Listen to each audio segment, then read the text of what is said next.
নমস্কাৰ বন্ধুসকল সকলোকে মোৰ আন এটা মিনি ব্লগলৈ আপোনালোকক সকলোকে স্বাগতম জনাইছোঁ। আজি মই এনেদৰে ধুতি পিন্ধি আছোঁ কিয় জানেনে? আজি আছে এঠাইত আমন্ত্ৰণ। যিহেতু আজি আছে আমাৰ চলন্তাৰ পৰা হৰিপানী গাঁৱৰ ৰেললাইনৰ কাষত থকা যিটো নেকি শ্ৰী শ্ৰী জগন্নাথ প্ৰভুৰ নামঘৰৰ প্ৰতিষ্ঠা দিৱস। সেয়েহে তাত আমন্ত্ৰণ কৰিছে, যাবলৈ ওলাইছোঁ। আৰু ইতিমধ্যে আমাৰ গোটেই ভকতবৃন্দ আহি উপস্থিত হৈছে আৰু লগতে আমাৰ অতিকে মৰমৰ আমন্ত্ৰণ কৰি অনা গোৱালপাৰা জিলাৰ বুঢ়াগোসাঁই ভকত শ্ৰী শ্ৰী দিলীপ বৈশ্য পাঠক বাপদেৱ আহি উপস্থিত হৈছে। তেখেতৰ দ্বাৰাই অনুষ্ঠান আৰম্ভ কৰা হ'ব। যিহেতু আজি চলন্তাৰ পৰা হৰিপানী ৰেললাইনৰ কাষত থকা শ্ৰী শ্ৰী জগন্নাথ প্ৰভুৰ নামঘৰৰ আজি প্ৰতিষ্ঠা দিৱস। তো সেয়েহে এনেদৰে আমাৰ বাপদেৱক আদৰি লৈ যোৱা হ'ল।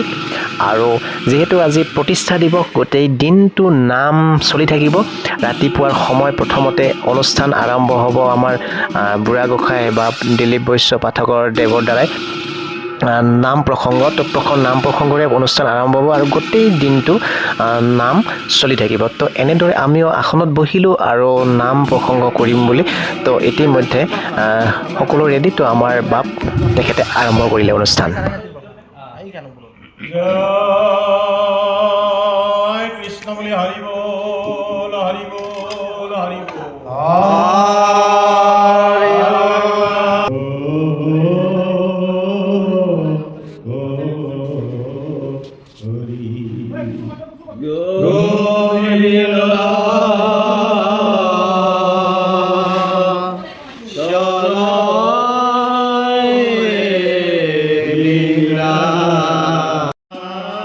এনেদৰে আজি প্ৰতিষ্ঠা দিৱসৰ দিনাখন খুব ধুনীয়াকৈ উলহ মালহেৰে নাম প্ৰসংগ আমাৰ বাপদেৱে সমাপ্ত কৰিলে। তাৰপিছত তেখেতে ভাগৱতৰ তাৎপৰ্য অকণমান কৈ দিলে।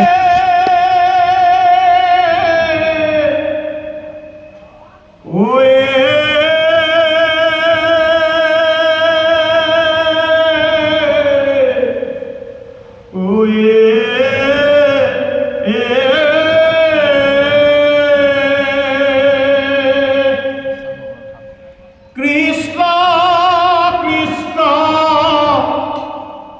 উচ্চাৰিও যাহিত নৰে